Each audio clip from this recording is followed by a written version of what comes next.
Punjabi novel ਟਾਵਾਂ ਟਾਵਾਂ ਤਾਰਾ ਕਿਸ਼ਤ number 66। Polling ਸਵੇਰੇ ਸ਼ੁਰੂ ਹੋਇਆ ਤੇ ਅੱਧੀ ਰਾਤ ਤੀਕ ਨਤੀਜਾ ਆਉਂਦਾ ਰਿਹਾ। ਉਹ ਸਾਰਾ ਦਿਨ ਮੁਖਤਲਿਫ ਪੋਲਿੰਗ ਸਟੇਸ਼ਨਾਂ ਦੇ ਚੱਕਰ ਲਾ ਕੇ ਥੱਕੇ ਹੋਏ ਸਨ। ਰਾਤ ਨੂੰ ਟੀਵੀ ਲਾ ਕੇ ਬਹਿ ਗਏ। ਅਨਵਰ, ਮੂਦਾ, ਆਫਤਾਬ, ਬਾਸੂ ਦੇ ਮੁੰਡੇ ਤੇ ਹੋਰ ਕਈ ਵਰਕਰਸ ਥੋੜੇ ਚਿਰ ਪਿੱਛੋਂ ਕਿਸੇ ਪੋਲਿੰਗ ਸਟੇਸ਼ਨ ਦਾ ਨਤੀਜਾ ਲੈ ਕੇ ਆ ਜਾਂਦੇ। ਹਰ ਘੰਟੇ 2 ਘੰਟੇ ਪਿੱਛੋਂ ਫਰਾ ਜਮਾਲ ਦਾ ਲਾਹੌਰੋਂ ਟੈਲੀਫੋਨ ਆ ਜਾਂਦਾ, ਪੁੱਛਦੀ ਹੁਣ ਕੀ ਪੋਜੀਸ਼ਨ ਹੈ। ਕੋਈ 10 ਵਜੇ ਰਾਤ ਦੇ ਸਾਰੇ ਪੋਲਿੰਗ ਸਟੇਸ਼ਨਾਂ ਦਾ ਗੈਰ ਸਰਕਾਰੀ ਨਤੀਜਾ ਉਹਦੇ ਕੋਲ ਅੱਪੜ ਗਿਆ। ਸ਼ਹਿਰ ਵਿੱਚੋਂ ਖਾਲਿਦ ਨੂੰ ਘੱਟ ਵੋਟਾਂ ਦੀ ਉਮੀਦ ਸੀ, ਪਰ ਉੱਥੋਂ ਜ਼ਿਆਦਾ ਵੋਟ ਮਿਲੇ। ਪਿੰਡਾਂ ਵਿੱਚੋਂ ਤਵੱਕੋ ਤੋਂ ਬਹੁਤ ਘੱਟ। ਸਾਰੇ ਰਲਾ ਕੇ ਮਲਕ ਵਾਰਸ ਜਿੱਤ ਗਿਆ। ਦੂਜੇ ਨੰਬਰ ਤੇ ਸ਼ਹਿਰ ਦੇ ਭੱਟੀਆਂ ਦਾ ਉਮੀਦਵਾਰ ਸੀ ਤੇ ਤੀਜੇ ਨੰਬਰ ਤੇ ਖਾਲਿਦ। ਮੂਦੇ ਆਖਿਆ, ਮੈਂ ਆਖਿਆ ਸੀ ਬਾਊ ਖਾਲਿਦ, ਇਲੈਕਸ਼ਨ ਵਿੱਚ ਨਾ ਖਲੋ। ਇਹਨਾਂ ਡੰਗਰ ਬੰਦਿਆਂ ਤੇਰੀ ਖਿਦਮਤ ਤੇ ਕਾਬਲੀਅਤ ਦੀ ਕਦਰ ਨਹੀਂ ਕਰਨੀ। ਉਹ ਗੱਲ ਹੋਈ ਨਾ, ਪੈਸਾ ਵੀ ਖਰਚੋ, ਵਕਤ ਵੀ ਬਰਬਾਦ ਕਰੋ, ਕੀ ਫਾਇਦਾ ਹੋਇਆ? ਬੜਾ ਫਾਇਦਾ ਹੋਇਆ ਹੈ, ਖਾਲਿਦ ਆਖਿਆ। ਹੋਰ ਨਹੀਂ ਤੇ ਟਿੱਲ ਵਾਲਿਆਂ ਤੋਂ ਜਿੱਤਣ ਲਈ ਟਿੱਲ ਤੇ ਲਾਣਾ ਪਿਆ। ਮਾੜਿਆਂ ਦਾ ਹੌਸਲਾ ਵਧਿਆ ਹੈ। ਇੱਕ ਦਿਨ ਕੋਈ ਖਾਲਿਦ, ਕੋਈ ਅਨਵਰ ਕੁਮਾਰ ਜ਼ਰੂਰ ਜਿੱਤ ਵੀ ਜਾਵੇਗਾ। ਜਿੱਤ ਹਾਰ ਤੇ ਹੁੰਦੀ ਰਹਿੰਦੀ ਏ, ਬਾਸੂ ਆਖਿਆ।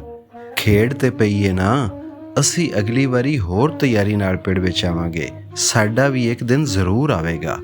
ਨਾਲ ਇਨਸ਼ਾਅੱਲਾ ਵੀ ਆਖੋ, ਆਪਾਂ ਲੁਕਮਾ ਦਿੱਤਾ। ਇਨਸ਼ਾਅੱਲਾ ਕਈ ਆਵਾਜ਼ਾਂ ਆਖਿਆ। ਇਲੈਕਸ਼ਨ ਦਾ ਸਾਰੀ ਕੌਮ ਨੂੰ ਚੜ੍ਹਿਆ ਹੋਇਆ ਤਾਪ ਲੈ ਗਿਆ ਸੀ। ਧੂੜ ਬਹਿ ਗਈ ਸੀ। ਜਿੱਤਣ ਵਾਲੇ ਖੁਸ਼ੀਆਂ ਮਨਾ ਚੁੱਕੇ, ਮਿਠਾਈਆਂ ਵੰਡ ਚੁੱਕੇ ਸਨ ਤੇ ਹੁਣ ਅਸੈਂਬਲੀਆਂ ਵਿੱਚ ਹਲਫ ਉਠਾ ਰਹੇ ਸਨ।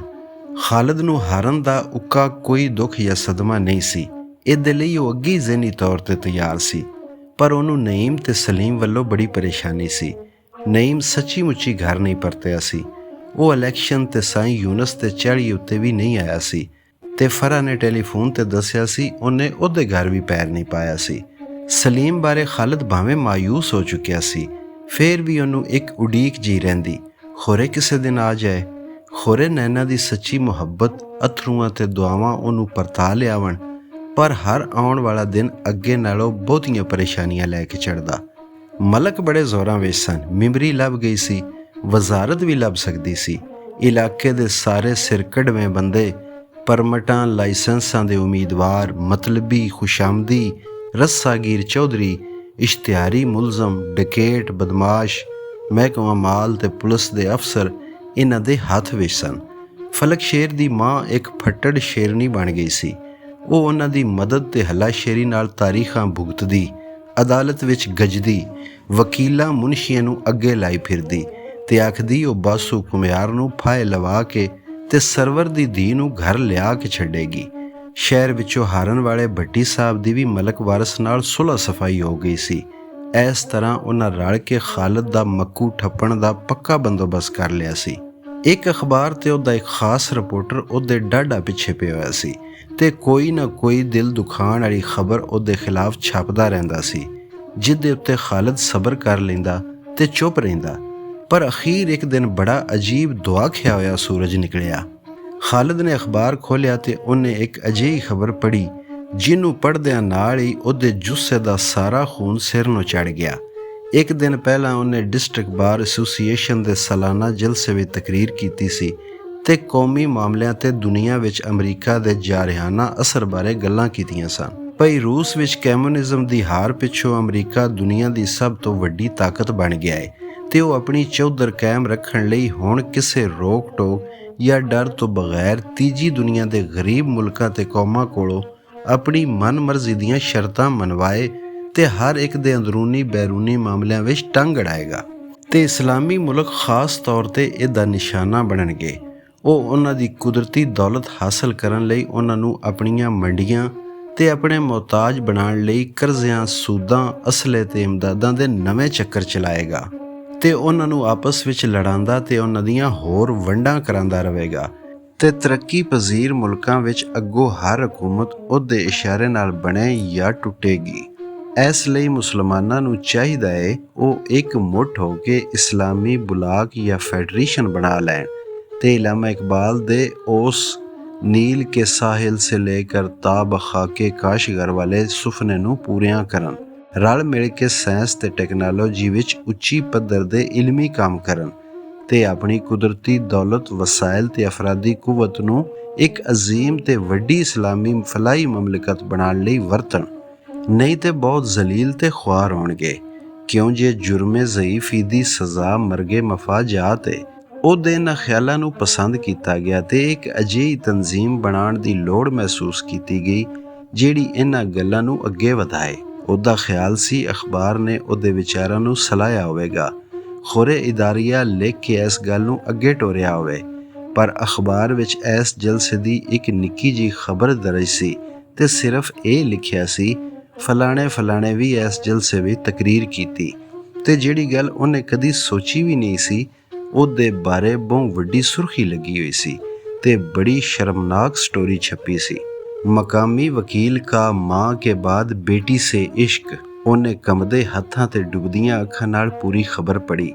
ਲਿਖਿਆ ਸੀ ਵੀ ਦਰਿਆਬਾਦ ਦੇ ਇੱਕ ਮਕਾਮੀ ਵਕੀਲ SM ਖਾਲਿਦ ਬਾਰੇ ਬਾਖਬਰ ਜ਼ਰਾਏ ਤੋਂ ਪਤਾ ਲੱਗਾ ਏ ਉਹਨੇ ਆਪਣੀ ਇੱਕ ਸਾਬਕਾ ਮਹਿਬੂਬਾ ਦਾ ਕਿਧਰੇ ਹੋਰ ਵਿਆਹ ਹੋ ਜਾਣ ਪਿੱਛੋਂ ਉਹਦੀ ਪਹਿਲੇ ਖਾਵੰਦ ਵਿੱਚੋਂ ਜਵਾਨ ਧੀ ਨੂੰ ਰਖੇਲ ਬਣਾਇਆ ਹੋਇਆ ਹੈ। ਪਰ ਦੁਨੀਆ ਦਾ ਮੂੰਹ ਬੰਦ ਕਰਨ ਲਈ ਉਹਨੂੰ ਮੂੰਹ ਬੋਲੀ ਧੀ ਆਖਦਾ ਹੈ। ਯਾਦ ਰਵੇ ਪਈਏ ਉਹ ਕੁੜੀ ਏ ਜਿਹਦੇ ਪਰ ਉਹ ਪਿੱਛੇ ਜੇ 2 ਕਤਲ ਹੋ ਗਏ ਸਨ ਤੇ ਮੁਕੱਦਮਾ ਅਦਾਲਤ ਵਿੱਚ ਚੱਲਦਾ ਪਿਆ ਏ। ਇਹ ਵੀ ਪਤਾ ਲੱਗਾ ਏ ਪਈਏ ਮਕਾਮੀ ਵਕੀਲ ਆਪਣੀ ਬੀਵੀ ਦਾ ਕਾਤਲ ਵੀ ਏ, ਜਿਹੜੀ ਬਹੁ ਨੇਕ ਤੇ ਮਜ਼ਹਬੀ ਘਰਾਣੇ ਦੀ ਔਰਤ ਸੀ। ਵਕੀਲ ਨੇ ਉਹਨੂੰ ਰਾਹ ਵਿੱਚੋਂ ਹਟਾਉਣ ਲਈ ਨਹਿਰ ਵਿੱਚ ਧੱਕਾ ਦੇ ਦਿੱਤਾ ਤੇ ਕਤਲ ਨੂੰ ਹਾਦਸਾ ਸਾਬਤ ਕਰਨ ਵਿੱਚ ਕਾਮਯਾਬ ਹੋ ਗਿਆ। ਤੇ ਨੈਣਤਾਰਾ ਨਾਂ ਦੀ ਉਸ ਕੁੜੀ ਦੀ ਤਰਬੀਅਤ ਲਾਹੌਰ ਦੇ ਕੋਠੇ ਉੱਤੇ ਹੋਈ ਤੇ ਜਿਹੜੀ ਬੜੀ ਸੋਹਣੀ ਏ। ਉਹ ਉਹਦਾ ਆਪਣੇ ਇੱਕ ਅਸਿਸਟੈਂਟ ਨਾਲ ਨਿਕਾਹ ਕਰਕੇ ਪਰਦਾ ਪਾਉਣਾ ਚਾਹੁੰਦਾ ਸੀ, ਪਰ ਵਕੀਲ ਦਾ ਆਪਣਾ ਸਕਾ ਪੁੱਤਰ ਘਰ ਛੱਡ ਕੇ ਟੁਰ ਗਿਆ। ਉਹ ਵੀ ਇਹ ਬੇਗੈਰਤੀ ਨਾ ਝੱਲ ਸਕਿਆ ਤੇ ਮਹੱਲੇ ਵਾਲੇ ਇਸ ਸ਼ਰਮਨਾਕ ਖੇਡ ਤੋਂ ਬੜੇ ਆਵਾਜ਼ਾਰ ਨੇ। ਸ਼ਹਿਰ ਦੀਆਂ ਸਿਆਸੀ, ਸਮਾਜੀ ਤੇ ਮੁਕਤਦਰ ਮਜ਼ਹਬੀ ਜਮਾਤਾਂ ਇਸ ਉੱਤੇ ਇਤਜਾਜ ਕੀਤਾ ਹੈ ਤੇ ਹਕੂਮਤ ਤੋਂ ਮੰਗ ਕੀਤੀ ਏ ਭਈ ਇਸ ਘਟੀਆ ਤੇ ਜ਼ਲੀਲ ਵਕੀਲ ਤੇ ਉਹਦੀ ਰਖੇਲ ਨੂੰ ਫੌਰਨ ਗ੍ਰਿਫਤਾਰ ਕੀਤਾ ਜਾਏ ਤੇ ਉਹਨਾਂ ਦੇ ਖਿਲਾਫ ਹਦੂਦ ਆਰਡੀਨੈਂਸ ਦੇ ਤਹਿਤ ਮੁਕੱਦਮਾ ਚਲਾ ਕੇ ਸਖਤ ਸਜ਼ਾ ਦਿੱਤੀ ਜਾਏ। ਜਿਵੇਂ ਜਿਵੇਂ ਉਹ ਪੜ੍ਹਦਾ ਗਿਆ, ਗੁੱਸੇ, ਜ਼ਿਲਤ ਦੇ ਅਹਿਸਾਸ ਤੇ ਦੁੱਖ ਨਾਲ ਉਹਦਾ ਸਾਰਾ ਵਜੂਦ ਕੰਬਣ ਲੱਗ ਪਿਆ। ਉਹ ਬੜੇ ਮਜ਼ਬੂਤ ਆਸਾਬ ਤੇ ਵੱਡੇ ਹੌਸਲੇ ਵਾਲਾ ਬੰਦਾ ਸੀ, ਪਰ ਬੰਦਾ ਹੀ ਸੀ, ਪੱਥਰ ਨਹੀਂ ਸੀ। ਉਹਨੇ ਪਹਿਲੇ ਦਿਨ ਤੋਂ ਆਪਣੇ ਖਾਨਦਾਨ ਦੇ ਮਰਦਾਂ ਦੇ ਕਮਜ਼ੋਰ ਦਿਲ ਤੇ ਦਿਮਾਗ ਵਾਲੀ ਗੱਲ ਨੂੰ ਕੂੜ ਸਾਬਤ ਕਰਨ ਉੱਤੇ ਲੱਕ ਬਣਿਆ ਹੋਇਆ ਸੀ ਤੇ ਇਸ ਲਈ ਬੜੀਆਂ ਔਕੜਾਂ ਜਾਗੀਆਂ ਸਨ। ਪਰ ਅੱਜ ਪਹਿਲੀ ਵਾਰੀ ਡੋਲਿਆ ਸੀ। ਉਹਨੇ ਕਈ ਤਰ੍ਹਾਂ ਦੇ ਕੂੜਾਂ, ਬੋਹਤਾਨਾਂ ਤੇ ਤੋਹਮਤਾਂ ਦਾ ਮੁਕਾਬਲਾ ਕੀਤਾ ਸੀ। ਬੜੇ ਝੂਠੇ ਮੁਕੱਦਮਿਆਂ ਦੇ ਪੋਲ ਖੋਲ੍ਹੇ ਤੇ ਬੇਗੁਨਾਹਾਂ ਨੂੰ ਝੂਠੇ ਇਸਤਗਾਸਿਆਂ ਦੀਆਂ ਫਾਹੀਆਂ ਵਿੱਚੋਂ ਕੱਢਿਆ ਸੀ। ਪਰ ਉਹਨੂੰ ਜਾਪਦਾ ਅੱਜ ਉਹ ਆਪੂ ਘੜੀਕੀ ਵਿੱਚ ਫਸ ਗਿਆ ਏ। ਉਹ ਭਾਵੇਂ ਇਹ ਮੁਕੱਦਮਾ ਵੀ ਜਿੱਤ ਲਵੇਗਾ, ਅਖਬਾਰ ਨੂੰ ਤਰਦੀਦ ਤੇ ਮਾਜ਼ਰਤ ਛਾਪਣ ਉੱਤੇ ਮਜਬੂਰ ਕਰ ਦੇਵੇਗਾ, ਪਰ ਜਿਹੜੀਆਂ ਛਿੱਟਾਂ ਨੈਣਾ ਦੇ ਪਾਕ ਕੱਪੜਿਆਂ ਉੱਤੇ ਪੈ ਗਈਆਂ ਨੇ ਤੇ ਜਿਹੜੀ ਤਰੇੜ ਸਲੀਮ ਦੇ ਦਿਲ ਤੇ ਨਈਮ ਦੇ ਦਿਮਾਗ ਵਿੱਚ ਆ ਜਾਣੀ ਏ, ਉਹ ਕਿਸ ਤਰ੍ਹਾਂ ਦੂਰ ਹੋਵੇਗੀ। ਉਹਨੇ ਫੈਸਲਾ ਕਰ ਲਿਆ ਭਈ ਉਹ ਨੈਣਾ ਨੂੰ ਅਖਬਾਰ ਨਹੀਂ ਪੜ੍ਹਨ ਦੇਵੇਗਾ, ਕਿਧਰੇ ਉਹ ਸ਼ਰਮ ਨਾਲ ਕੁਝ ਕਰ ਨਾ ਪਵੇ। ਉਹਨੇ ਅਖਬਾਰ ਚੁੱਕ ਕੇ ਅਲਮਾਰੀ ਵਿੱਚ ਰੱਖ ਦਿੱਤਾ ਤੇ ਸਿਰ ਫੜ ਕੇ ਸੋਚਣ ਬਹਿ ਗਿਆ ਭਈ ਇਸ ਨਵੀਂ ਜੰਗ ਵਿੱਚੋਂ ਸੁਰਖਰੂ ਹੋਣ ਲਈ ਕੀ ਤਿਆਰੀ ਕਰਨੀ ਚਾਹੀਦੀ ਏ। ਥੋੜੇ ਚਿਰ ਪਿੱਛੋਂ ਟੈਲੀਫੋਨ ਆਉਣ ਲੱਗ ਪਏ। ਉਹਦੇ ਜਾਣਨ ਵਾਲੇ ਤੇ ਯਾਰ ਦੋਸਤ ਅਖਬਾਰ ਵਾਲਿਆਂ ਨੂੰ ਚੰਗਾ ਮੰਦਾ ਆਖਦੇ ਤੇ ਉਹਦੇ ਪਿੱਛੇ ਜਿਨ੍ਹਾਂ ਲੋਕਾਂ ਦਾ ਹੱਥ ਸੀ ਉਹਨਾਂ ਦੀ ਮੁਜ਼ੰਮਤ ਤੇ ਉਹਦੇ ਨਾਲ ਹਮਦਰਦੀ ਕਰਦੇ। ਪਰ ਕੁਝ ਅਜਿਹੇ ਫੋਨ ਵੀ ਆਉਂਦੇ ਰਹੇ ਜਿਹੜੇ ਇਹੋ ਜਿਹੀ ਸ਼ਰਮਨਾਕ ਹਰਕਤ ਕਰਨ ਉੱਤੇ ਉਹਨੂੰ ਗੰਦੀਆਂ ਗਾਲਾਂ ਕੱਢਦੇ ਤੇ ਤੋਏ ਲਾਨਤ ਕਰਦੇ। ਸ਼ੁਕਰ ਏ ਉਹਨੇ ਸੋਚਿਆ ਰੂਬੀ ਤੇ ਤੈਰ ਨਾਨਕੇ ਪਿੰਡ ਗਏ ਹੋਏ ਨੇ, ਨਹੀਂ ਤੇ ਗੇਟ ਕੋਲੋਂ ਰੂਬੀ ਅਖਬਾਰ ਚੁੱਕਦੀ ਤੇ ਸਭ ਤੋਂ ਪਹਿਲਾਂ ਪੜ੍ਹਦੀ ਸੀ। ਕੁਝ ਚਿਰ ਪਿੱਛੋਂ ਅਨਵਰ ਤੇ ਨੱਜੀ ਵੀ ਆ ਗਏ। ਉਹਨਾਂ ਅਖਬਾਰ ਪੜ੍ਹ ਲਿਆ ਸੀ ਤੇ ਬੜੇ ਪਰੇਸ਼ਾਨ ਸਨ। ਉਹਨਾਂ ਆਖਿਆ ਉਹ ਨੈਣਾ ਨੂੰ ਐਸੇ ਵੇਲੇ ਨਾਲ ਲੈ ਜਾਣਗੇ। ਉਹਨੇ ਆਖਿਆ ਲੈ ਜਾਓ, ਪਰ ਉਹਨੂੰ ਅਖਬਾਰ ਵਿੱਚ ਛਪੀ ਇਸ ਗੱਲ ਦਾ ਥੋ ਨਾ ਲੱਗੇ, ਨਹੀਂ ਤੇ ਉਹਨੇ ਕੁਝ ਕਰ ਬਣਾ ਹੈ। ਮੇਰਾ ਤੇ ਆਪਣਾ ਜੀ ਕਰਦਾ ਹੈ ਕੁਝ ਖਾ ਕੇ ਮਰ ਜਾਵਾਂ। ਮੈਂ ਹਯਾਤੀ ਵਿੱਚ ਇਹਦੇ ਨਾਲੋਂ ਵੱਡੀ ਜ਼ਲਾਲਤ ਕਦੀ ਮਹਿਸੂਸ ਨਹੀਂ ਕੀਤੀ। ਨੈਣਾ ਉਸ ਘਰੋਂ ਨਿਕਲਣ ਲਈ ਕਦੀ ਤਿਆਰ ਨਾ ਹੁੰਦੀ, ਪਰ ਉਹਨੇ ਸਾਰੀ ਗੱਲ ਦਰਵਾਜ਼ੇ ਪਿੱਛੇ ਖਲੋ ਕੇ ਸੁਣ ਲਈ ਤੇ ਚੁੱਪ ਕਰਕੇ ਜਾਣ ਦੀ ਤਿਆਰੀ ਕਰਨ ਲੱਗ ਪਈ। ਘਰ ਵਿੱਚ ਨੌਕਰ ਸੀ, ਉਹਨੂੰ ਅੰਕਲ ਦੀ ਦੇਖਭਾਲ ਦੀ ਹਦਾਇਤ ਕਰਕੇ ਉਹ ਵਿੱਚੇ ਵਿੱਚ ਰੋਂਦੀ ਮਾਂ ਤੇ ਆਪਣੇ ਮਤਰੇਵ ਪਿਓ ਨਾਲ ਟੁਰ ਪਈ। ਤੈਨੂੰ ਮੈਂ ਇਸ ਘਰੋਂ ਇੰਜ ਤੇ ਰੁਖਸਤ ਨਹੀਂ ਕਰਨਾ ਸੀ, ਖਾਲਦ ਉਹਦੇ ਸਿਰ ਤੇ ਪਿਆਰ ਦਿੰਦਿਆਂ ਆਖਿਆ, ਪਰ ਹੁਣ ਤੂੰ ਚਲੀ ਜਾ। ਸਬਰ ਸ਼ੁਕਰ ਕਰਕੇ ਇਹ ਸਦਮਾ ਝੱਲ। ਕੋਈ ਪੁੱਠੀ ਸਿੱਧੀ ਹਰਕਤ ਕਰਕੇ ਆਪਣੇ ਮਾਂ ਪਿਓ ਦੀ ਤੇ ਮੇਰੀ ਹੋਰ ਖੇ ਨਾ ਉਡਾਈ। ਖਾਲਦ ਸਾਰਾ ਦਿਨ ਦਫ਼ਤਰ ਵਿੱਚ ਬਹਿ ਕੇ ਕਈ ਤਰ੍ਹਾਂ ਦੇ ਮਨਸੂਬੇ ਬਣਾਉਂਦਾ ਰਿਹਾ।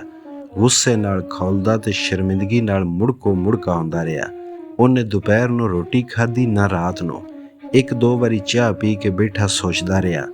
ਇਸ ਦੌਰਾਨ ਕਈ ਇੱਕ ਦੋਸਤ ਵੀ ਆਏ, ਹੌਸਲਾ ਦਿੱਤਾ, ਹਰ ਤਰ੍ਹਾਂ ਦੀ ਇਮਦਾਦ ਦੇਣ ਦਾ ਵਾਅਦਾ ਕੀਤਾ, ਪਰ ਖਾਲਦ ਨੂੰ ਕੁਝ ਸੁਣਾਈ ਦਿੰਦਾ ਨਾ ਦਿਸਦਾ।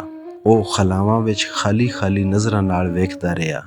ਆਫਤਾਬ ਨੇ ਅਖਬਾਰ ਦੇ ਖਿਲਾਫ ਹਤਕੇ ਇੱਜ਼ਤ ਦੇ ਦਾਅਵੇ ਦਾ ਨੋਟਿਸ ਬਣਾਇਆ, ਡਰਾਫਟ ਵਿਖਾਇਆ, ਪਰ ਉਹਨੇ ਆਖਿਆ, ਤੂੰ ਜੋ ਬਿਹਤਰ ਸਮਝਣਾ ਹੈ ਕਰ, ਮੈਨੂੰ ਕੁਝ ਚਿਰ ਲਈ ਇਕੱਲਿਆਂ ਛੱਡ ਦਿਓ। ਰਾਤ ਨੂੰ ਉਹਨੇ ਫਰਾ ਨੂੰ ਟੈਲੀਫੋਨ ਕਰਕੇ ਸਾਰੀ ਗੱਲ ਦੱਸੀ। ਉਹ ਪਰੇਸ਼ਾਨ ਹੋ ਗਈ, ਆਖਣ ਲੱਗੀ, ਕਾਸ਼ ਮੈਂ ਤੁਹਾਡੇ ਕੋਲ ਆ ਸਕਦੀ ਤੇ ਤੁਹਾਡਾ ਦੁੱਖ ਵੰਡ ਸਕਦੀ। ਫਿਰ ਉਹਨੇ ਮਸ਼ਵਰਾ ਦਿੱਤਾ, ਭਈ ਤੁਸੀਂ ਲਾਹੌਰ ਆ ਜਾਓ ਜਾਂ ਕੁਝ ਦਿਨਾਂ ਲਈ ਆਪਾ ਕੋਲ ਪਿੰਡ ਚਲੇ ਜਾਓ। ਉਹ ਹੌਸਲਾ ਦੇਣਗੇ, ਨਾਲੇ ਸ਼ਹਿਰ ਦੀ ਸਾਹ ਘੁੱਟਣ ਵਾਲੀ ਫਜ਼ਾ ਵਿੱਚੋਂ ਨਿਕਲ ਕੇ ਸਕੂਨ ਮਿਲੇਗਾ। ਰਾਤ ਨੂੰ ਸੁੱਤਿਆਂ ਜਾਗਦਿਆਂ ਉਹ ਬੜੇ ਡਰਾਉਣੇ ਤੇ ਮਕਰੂਹ ਜਿਹੇ ਸੁਪਨੇ ਵੇਖਦਾ ਰਿਹਾ। ਵੇਖਦਾ ਸਾਈਂ ਯੂਨਸ ਨੂੰ ਡੱਗੇ ਦੀ ਥਾਂ ਖਰਾਸ ਅੱਗੇ ਜੁੱਤਾ ਹੋਇਆ ਹੈ ਤੇ ਉਹਨੂੰ ਡਿਚਕਰਾਂ ਸੋਟੀਆਂ ਮਾਰ ਕੇ ਨਸਾਇਆ ਜਾ ਰਿਹਾ ਹੈ। ਅੱਬੇ ਹੋਰਾਂ ਦੀ ਪੱਗ ਉਹਨਾਂ ਦੇ ਗਲ ਵਿੱਚ ਪਾ ਕੇ ਗਲੀਆਂ ਵਿੱਚ ਤਰੀਕਦੇ ਫਿਰਦੇ ਨੇ। ਰੂਬੀ ਨੂੰ ਢਿੱਡ ਹੋ ਗਿਆ ਹੈ ਤੇ ਉਹਦੀ ਅਬਾਰਸ਼ਨ ਹੋ ਰਹੀ ਹੈ। ਸਵੇਰ ਨੂੰ ਉੱਠ ਕੇ ਉਹਨੇ ਵਜ਼ੂ ਕੀਤਾ, ਨਮਾਜ਼ ਪੜ੍ਹੀ ਤੇ ਅੱਲਾ ਕੋਲੋਂ ਹਿੰਮਤ, ਹੌਸਲੇ ਤੇ ਇਸਤਕਾਮਤ ਦੀ ਦੁਆ ਮੰਗੀ ਤੇ ਫੈਸਲਾ ਕਰ ਲਿਆ ਭਈ ਉਹ ਪਿੰਡ ਜਾਂ ਲਾਹੌਰ ਚਲਾ ਜਾਵੇਗਾ। ਉਹਦਾ ਜੀ ਲਾਹੌਰ ਜਾਣ ਨੂੰ ਕਰਦਾ, ਪਰ ਲਾਹੌਰੋਂ ਰਾਤ ਨੂੰ ਵਾਪਸ ਆਉਣਾ ਪੈਂਦਾ ਜਾਂ ਕਿਧਰੇ ਹੋਟਲ ਵਿੱਚ ਰਹਿਣਾ ਪੈਂਦਾ। ਕਿਉਂ ਨਾ ਉਹ ਪਿੰਡ ਟੁਰ ਜਾਏ, ਮਾਂ ਪਿਓ ਤੇ ਭਰਾ ਦੀਆਂ ਕਬਰਾਂ ਉੱਤੇ ਫਾਤਿਹਾ ਆਖੇ, 2-4 ਦਿਨ ਆਪਾ ਕੋਲ ਰਵੇ, ਫਿਰ ਬਾਲਾ ਨੂੰ ਉਹਨਾਂ ਦੇ ਨਾਨਕਿਆਂ ਤੋਂ ਮੰਗਵਾ ਕੇ ਵਾਪਸ ਸ਼ਹਿਰ ਆ ਜਾਵੇ। ਕਾਰ ਵਰਕਸ਼ਾਪ ਵਿੱਚ ਸੀ, ਇੰਜਣ ਖੋਲ੍ਹਿਆ ਹੋਇਆ ਸੀ। ਉਹ ਪਿੰਡ ਜਾਣ ਵਾਲੀਆਂ ਬੱਸਾਂ ਦੇ ਅੱਡੇ ਵੱਲ ਟੁਰ ਪਿਆ, ਪਰ ਅਜੇ ਉਹ ਥੋੜ੍ਹਾ ਦੂਰ ਸੀ ਜਦੋਂ ਪਿੰਡ ਜਾਣ ਵਾਲੀ ਪਹਿਲੀ ਬੱਸ ਅੱਡੇ ਵਿੱਚੋਂ ਨਿਕਲ ਪਈ, ਪਰ ਅੱਗੇ ਜਾ ਕੇ ਕਿਸੇ ਸਵਾਰੀ ਲਈ ਫੇਰ ਰੁਕ ਗਈ। ਉਹ ਤ੍ਰਿਖੇ ਪੈਰੀ ਟੁਰਨ ਲੱਗ ਪਿਆ ਕਿ ਪਤਾ ਅਪੜੀ ਜਾਏ, ਪਰ ਉਹਦੇ ਅਪੜਦਿਆਂ ਬੱਸ ਫੇਰ ਟੁਰ ਪਈ। ਉਹਨੂੰ ਪਤਾ ਸੀ ਸ਼ਹਿਰ ਵਿੱਚੋਂ ਨਿਕਲਦੀ ਬੱਸ ਥੋੜ੍ਹੇ ਫਾਸਲੇ 'ਤੇ ਖਲੋਤੀ ਸਵਾਰੀ ਲਈ ਜਰੇ ਰੁਕਦੀ ਏ। ਉਹਨੇ ਹਿੰਮਤ ਨਾ ਹਾਰੀ, ਸਗੋਂ ਨੱਸਣ ਲੱਗ ਪਿਆ। ਫੇਰ ਪਤਾ ਨਹੀਂ ਕੀ ਹੋਇਆ, ਕਿਧਰੇ ਬਹੁਤੀ ਕੱਸੀ ਜਾਣ ਵਾਲੀ ਤਾਣੀ ਦਾ ਕੋਈ ਤੰਦ ਤਰੁੱਟ ਗਿਆ, ਕਿਸੇ ਚਰਖੇ ਦੀ ਮਾਲ ਲੈ ਗਈ, ਉਬਲਦੀ ਹਾਂਡੀ ਦਾ ਢੱਕਣ ਉੱਠ ਗਿਆ, ਰੇਲ ਗੱਡੀ ਪਟੜੀਆਂ ਲੈ ਗਈ ਜਾਂ ਭੋਏ ਚੱਕਰ ਖਾਣ ਲੱਗ ਪਈ। ਉਹਨੂੰ ਭੌਂ-ਭਵਾਟੀ ਆਈ ਤੇ ਉਹ ਡਿੱਗ ਪਿਆ ਤੇ ਥੋੜ੍ਹੇ ਚਿਰ ਲਈ ਮਰ ਗਿਆ। ਫਰਿਸ਼ਤਾ ਉਹਦੀ ਰੂਹ ਕਬਜ਼ ਕਰਕੇ ਅਸਮਾਨ ਵੱਲ ਉੱਡਣ ਲੱਗ ਪਿਆ।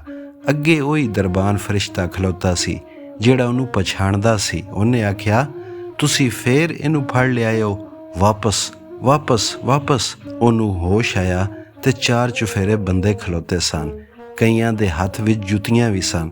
ਖੋਰੇ ਉਹਨੂੰ ਮਾਰਨਾ ਚਾਹੁੰਦੇ ਸਨ ਜਾਂ ਸੁੰਘਾਣਾ। ਉਹ ਹੱਸਣ ਲੱਗ ਪਿਆ।